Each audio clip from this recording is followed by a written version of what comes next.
Hello friends, मैं Mrs Sangeeta Tayde. I am business coach. अगर आपको कोई भी आर्थिक समस्या है तो उसका हल सुलझाने के लिए कंटिन्यू सुनते रहिए रिच डैड पुअर डैड इस सीरीज़ को। और हाँ, अगर आपने इसे लाइक और सब्सक्राइब नहीं किया है तो ज़रूर कीजिए ताकि आने वाले सीरीज के नोटिफिकेशंस आपको आसानी से मिले। Episode number 8। खैर, इसी तरीके से सोचते रहो और तुम जिंदगी भर कुछ नहीं सीख पाओगे। अगर तुम्हारा नज़रिया यही है कि समस्या मैं हूँ तो तुम्हारे पास क्या विकल्प रह जाते हैं। अगर आप मेरी तनख्वाह नहीं बढ़ाते या मुझे ज़्यादा इज्जत नहीं देते हैं तो मैं काम छोड़कर चला जाऊँगा। ठीक कहा, अमीर डैडी ने कहा। और ज़्यादातर लोग यही करते हैं, वे काम छोड़कर चले जाते हैं और दूसरी नौकरी की तलाश करते हैं जहाँ उन्हें बेहतर मौके और ज़्यादा अच्छी तनख्वाह मिले। उन्हें यह गलतफहमी होती है कि नई नौकरी या ज़्यादा तनख्वाह से उनकी समस्या सुलझ सकती है। ज़्यादातर मामलों में ऐसा ही होता है। तो समस्या किस तरह सुलझ सकती है, मैंने पूछा। 10 सेंट प्रति घंटे के हिसाब से तनख्वाह लेकर मुस्कुराते हुए अमीर डैडी मुस्कुराए। यही बाकी लोग करते हैं। वे यह जानते हुए भी कम तनख्वाह में काम करते हैं क्योंकि नौकरी छूट जाने पर उनका और उनके परिवार का पेट कैसे भरेगा। इसलिए मन मसोस कर वे नौकरी करते हैं और यह सोचकर तनख्वाह बढ़ाने का इंतज़ार करते हैं कि ज़्यादा पैसा आने से समस्या सुलझ जाएगी। ज़्यादातर लोग ऐसे ही सोचते हैं और कड़ी मेहनत करते हुए दूसरी नौकरी भी कर लेते हैं, परंतु उसमें भी उन्हें तनख्वाह कम ही मिलती है। मैं फर्श को घूरता रहा और मैं अमीर डैडी के सबक को समझने लगा था। मुझे यह एहसास हो गया था कि यह ज़िंदगी का स्वाद है।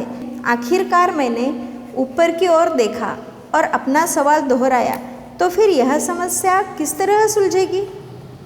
इस सवाल के जवाब में अमीर डैडी ने मुझे वह बेशकीमती नज़रिया दिया जो उन्हें अपने कर्मचारियों और मेरे गरीब डैडी से अलग करता था और जिसकी बदौलत वे हवाई के सबसे अमीर आदमी बनने वाले थे, जबकि मेरे पढ़े लिखे गरीब डैडी जिंदगी भर पैसे की तंगी से जूझने वाले थे।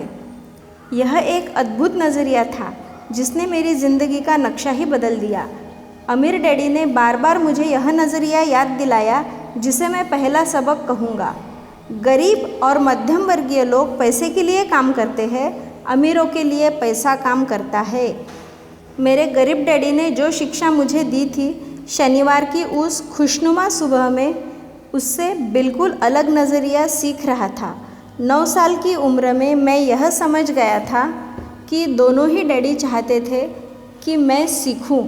दोनों ही डैडी मुझे पढ़ने के लिए प्रेरित करते थे।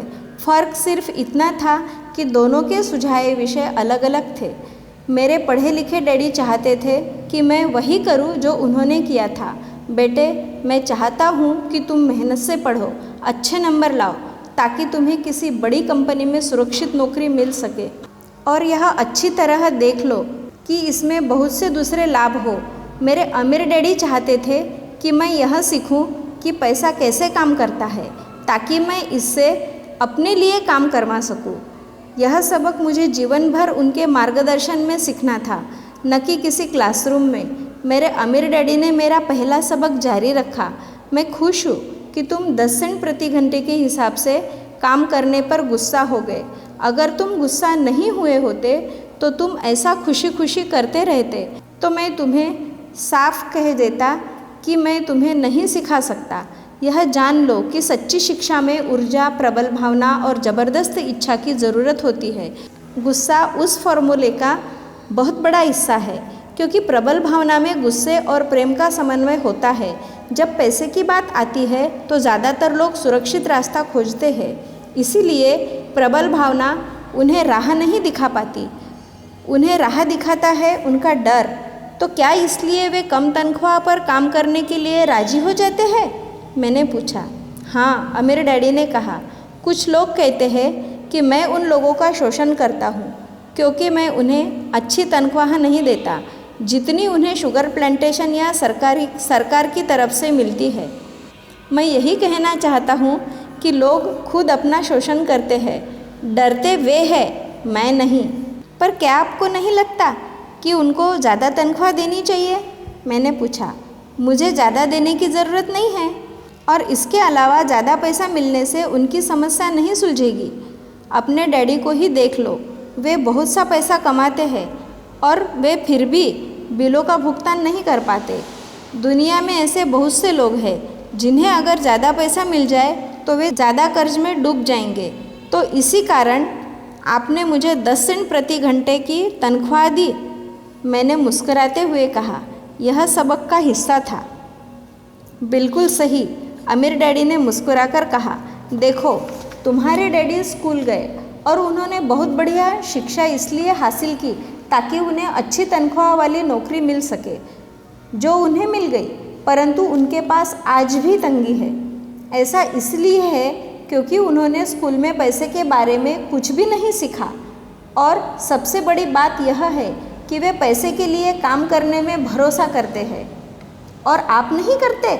मैंने पूछा। नहीं, सच पूछा जाए तो नहीं, अमीर डैडी ने कहा।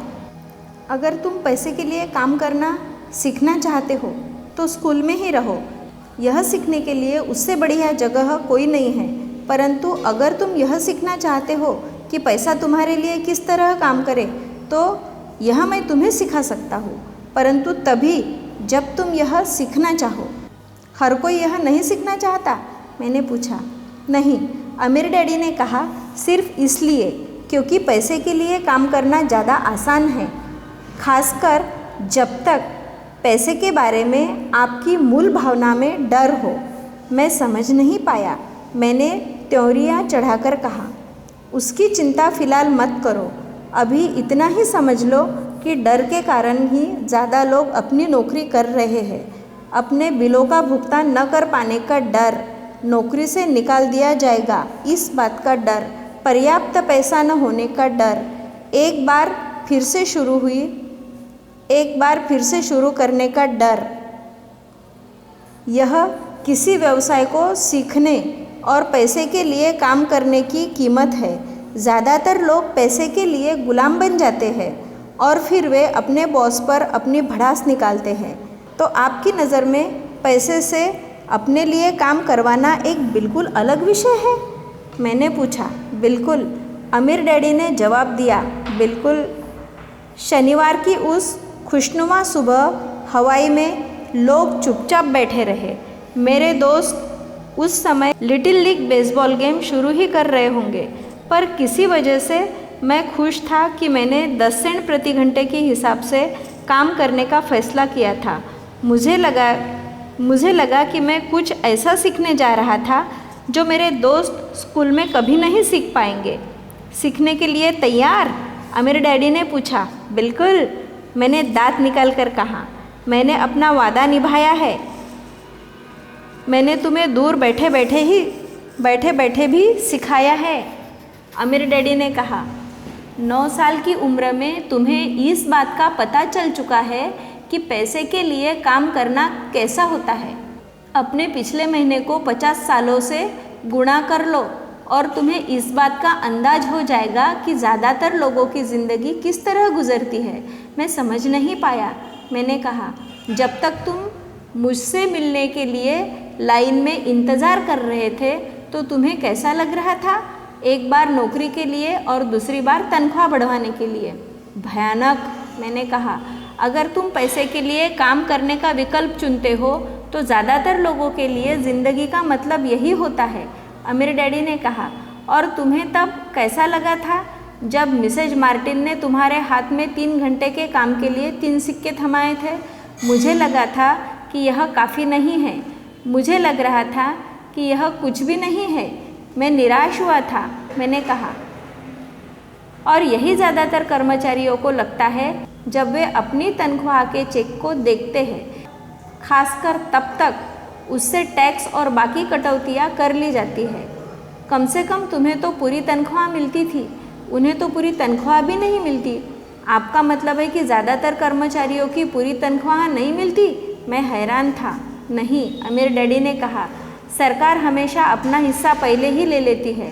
सरकार ऐसे क्यों करती है? मैंने पूछा। टैक्स, अमीर डैडी ने कहा, जब आप कमाते हो तो आप पर टैक्स लगता है। जब आप खर्च करते हो तो आप पर टैक्स लगता है, जब आप बचाते हो तो आप पर टैक्स लगता है, जब आप मर जाते हो तब भी आप पर टैक्स लगता है। लोग सरकार को ऐसा क्यों करने देते हैं? अमीर लोग ऐसा नहीं करने देते